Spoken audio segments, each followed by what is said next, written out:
Hello everyone, आप लोगों का फिर से स्वागत है हमारे यूट्यूब चैनल रविश ट्यूटोरियल में। तो आज का जो यह वीडियो होने वाला है, यह हमारा कार्यालय परिचारी का हिंदी पार्ट का महत्वपूर्ण क्वेश्चन होने वाला है, ठीक है। और यह पाठ्य पुस्तक से होने वाला है और ये इस वीडियो का सेकेंड पार्ट है, ठीक है।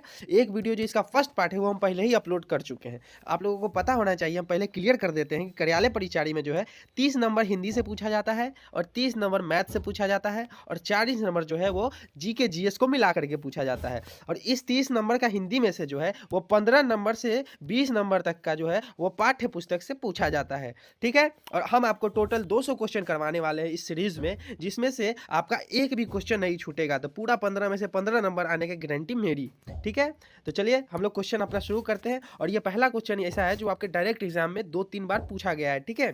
तो ये देखिए, पहला नंबर पूछा जा रहा है, स्वदेशी कविता के जो कवि है वो कौन है। स्वदेशी कविता के जो कवि है वो कौन है। अगर आपको पता है तो आप जल्दी से कमेंट करके सब हमसे पहले बता दीजिए, फिर हम बताते हैं।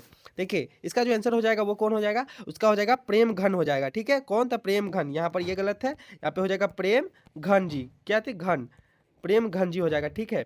चलिए क्वेश्चन नंबर 2 हम लोग यहाँ पर देख लेते हैं। क्वेश्चन नंबर 2 में हमसे पूछा जा रहा है, स्वदेशी कविता में कवि ने किसका उल्लेख किया है। स्वदेशी कविता में जो कवि है वो किसका उल्लेख किया है। तो ठीक है, इसका हो जाएगा ऑप्शन बी हो जाएगा विदेशी संस्कृति का। किसका, तो विदेशी संस्कृति का उल्लेख किया है, ठीक है। और आपको देखिए, ऐसा ही क्वेश्चन जो है वो लेखक के नाम, स्वदेशी की कविता के जो मेन कीवर्ड होते हैं उसमें किसका उल्लेख किया जाता है, उसके मेन कैरेक्टर का नाम, ऐसे ही क्वेश्चन जो है वो 15 नंबर के पूछे जाते हैं, ठीक है।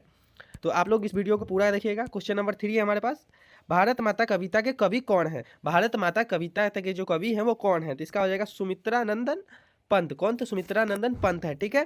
क्वेश्चन नंबर 4 हम लोग यहाँ पर देखेंगे, भारत माता कविता में कवि ने भारत को क्या कहा है। भारत माता कविता में जो है कवि ने जो है भारत माता को, मतलब भारत को क्या कहा है, ठीक है। तो इसमें जो है ऑप्शन आ जाएगा, ऑप्शन बी हो जाएगा पराधीन कहा है। क्या कहा है, तो पराधीन कहा है, ठीक है। अगर आपको हमारा यह वीडियो थोड़ा सा भी पसंद आ रहा हो तो हमारे वीडियो को लाइक और सब्सक्राइब जरूर करना करें और अपने दोस्तों के बीच में शेयर भी जरूर करें, ठीक है। चलिए क्वेश्चन नंबर 5 हम यहाँ पर देखते हैं, जनतंत्र का जन्म कविता के कवि कौन थे। जनतंत्र का जन्म कविता के जो कवि थे वो कौन थे। तो इनका जो ऑप्शन ए हो जाएगा रामधारी सिंह दिनकर जी। और आपको एक और बात कि ये क्वेश्चन जो है वो पहली बार में एक बार रिपीट हो चुका है, ठीक है। तो आप जो है इस क्वेश्चन पर बहुत ज़्यादा तैयारी, इसको याद ही कर ले, ये मोस्ट VVI क्वेश्चन हो जाता है। क्वेश्चन नंबर 6 हमारे पास आ गया है। ये भी क्वेश्चन जो है डायरेक्ट आपके सवाल में, मतलब आपके एग्जाम में पूछा जा सकता है। क्वेश्चन नंबर 6 में है, जनतंत्र का जन्म कविता में कवि ने किसे देवता कहा है। जनतंत्र का जन्म कविता में कवि ने जो है किसे देवता कहा है, ठीक है। तो ये किसे, तो किसान व मजदूर को जो है वो देवता का, ऑप्शन सी हो जाएगा इसका करेक्ट आंसर, ठीक है। आप लोग साथ साथ हमारे साथ आंसर देते जाइएगा, ठीक है। उससे पता चलेगा कि आपका स्कोर, आपकी तैयारी कैसी है। चलिए क्वेश्चन नंबर हम लोग 7 देख लेते हैं, हिरोशिमा कविता के जो कवि है वो कौन है। हिरोशिमा कविता के जो कवि है वो कौन है। तो इसका ऑप्शन क्या हो जाएगा, ऑप्शन ए हो जाएगा सचिदानंद हीरानंद वत्स्यायन। इनको शॉर्टकट में हम लोग अज्ञा भी कहते हैं, ठीक है। अगर ऑप्शन अज्ञा आ जाए तो आप कंफ्यूज मत हो जाइएगा। ये बहुत बार क्वेश्चन में आ चुका है कि अज्ञा करके आ जाता है बहुत सारे प्रैक्टिस सेट में, या फिर प्रीवियस ईयर में एक बार ये पूछा भी गया है, ठीक है। तो ये बहुत ज़्यादा इंपॉर्टेंट क्वेश्चन हो जाता है, ठीक। चलिए क्वेश्चन नंबर 8 आ गया हमारे पास। क्वेश्चन नंबर 8 में हमसे पूछा जा रहा है, हिरोशिमा कविता में जो सूरज है वो कहाँ उगा था। सूरज जो है वो कहाँ उगा था। आपको अगर पता है तो आप लोग जल्दी से कमेंट करके जल्दी बता दें, उसके बाद हम बताते हैं।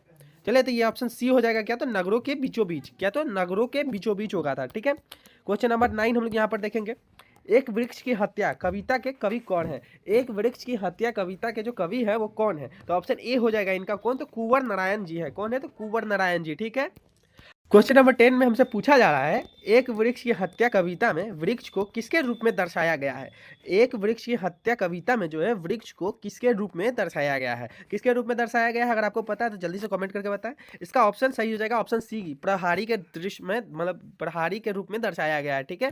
क्वेश्चन नंबर हम लोग 11 देख लेते हैं जल्दी से। क्वेश्चन नंबर 11 में हमारा है, हमारी नींद कविता के कवि कौन है। हमारी नींद कविता के कवि जो है वो कौन है। इसका जो सही आंसर है आप लोग जल्दी से फटाफट करके कमेंट में बताएं, हमको तो बताना ही। ऑप्शन बी हो जाएगा, कौन, तो वीरेंद्र डंगवाल। कौन, तो वीरेंद्र डंगवाल, ठीक है। क्वेश्चन नंबर हम 12 देख लेते हैं यहाँ पे, हमारी नींद कविता में कवि ने किसका उल्लेख किया है। हमारी नींद कविता में कवि ने जो है वो किसका उल्लेख किया है। तो वो हो जाएगा ऑप्शन बी हो जाएगा, किसका, तो आलस्य का। क्या, तो आलस्य का, ठीक है। क्वेश्चन नंबर 13 हम लोग यहाँ पर देख लेते हैं, अक्षर ज्ञान कविता के कवि कौन है।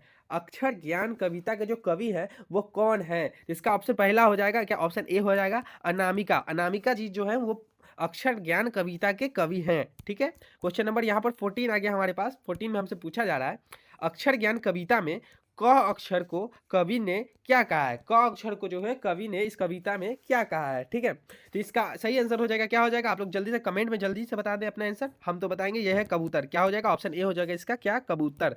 ठीक है, क्वेश्चन नंबर 15 हम लोग यहाँ पर देखेंगे। इसमें जो है पूछा जा रहा है लौट कर आऊंगा फिर कविता के जो है कवि है वो कौन है। लौट कर आऊंगा फिर कविता के जो कवि है वो कौन है, तो इसका ऑप्शन क्या हो जाएगा, ऑप्शन ए हो जाएगा जीवनंद दास। कौन, तो जीवानंद दास। ठीक है, क्वेश्चन नंबर 15 16 हम लोग यहाँ पर देखेंगे।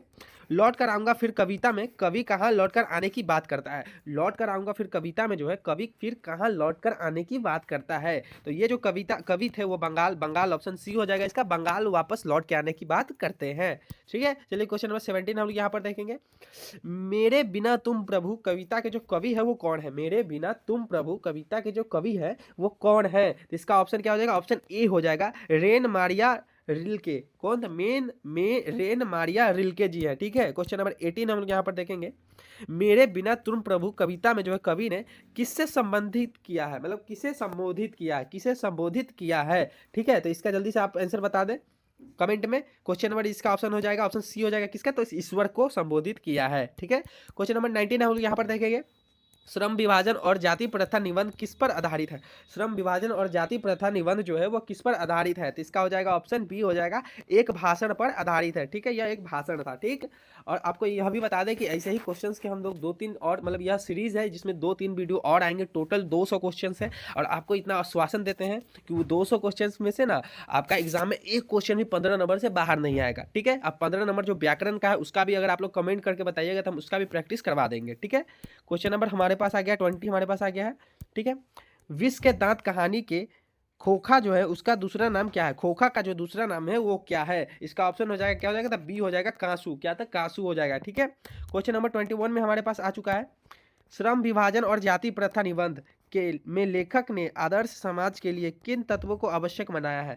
मतलब देखो, श्रम विभाजन और जाति प्रथा निबंध में जो लेखक है वो आदर्श समाज के लिए कौन कौन तत्व को जो है सबसे ज्यादा आवश्यक बताया गया है। ठीक है, इसमें जो ऑप्शन ए हो जाएगा, क्या हो जाएगा, स्वतंत्रता हो जाएगा, समानता हो जाएगा। ठीक है, समानता मतलब एक समान, भ्रातृत्व, भ्रातृत्व का मतलब हो जाता है क्या, तो भाईचारा। क्या, तो भाईचारा। ठीक है, सब भाईचारा मिलजुल के रहने वाले, तो 21 का ऑप्शन ए हो जाएगा। ठीक है, क्वेश्चन नंबर 22 आ गया हमारे पास और ये क्वेश्चन जो है ये रिपीटेड क्वेश्चन है। ठीक है, ये प्रीवियस ईयर में पूछा गया है, स्टार मार्क कर लो, इस क्वेश्चन को पूछा जा सकता है। विश्व के दांत कहानी में मदन किसका बेटा था। मदन जो है वो किसका बेटा था। ठीक है, तो इसका फटाफट आप लोग आंसर हमको बता दें।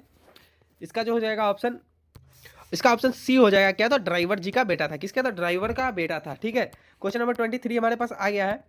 भारत में हम क्यों सीखे, मतलब भारत से हम क्या सीखे। पाठ में लेखक ने किसे प्राकृतिक का अनूठा उपहार कहा है। इस पाठ में जो लेखक है उसने किसे प्राकृतिक का अनूठा बताया है। ठीक है, तो इसका हो जाएगा ऑप्शन सी हो जाएगा, भारत की प्राकृतिक सुंदरताएं को जो है प्राकृतिक का अनूठा उपहार बताया है। ठीक है, क्वेश्चन नंबर 24 हमारे पास आ गया। नाखून क्यों बढ़ते हैं निबंध में सच्चाई किसका प्रतीक है। सच्चाई जो है वो किसका प्रतीक है, तो इसका ऑप्शन बी हो जाएगा, क्या चीज, तो मनुष्य की पार्थित्व।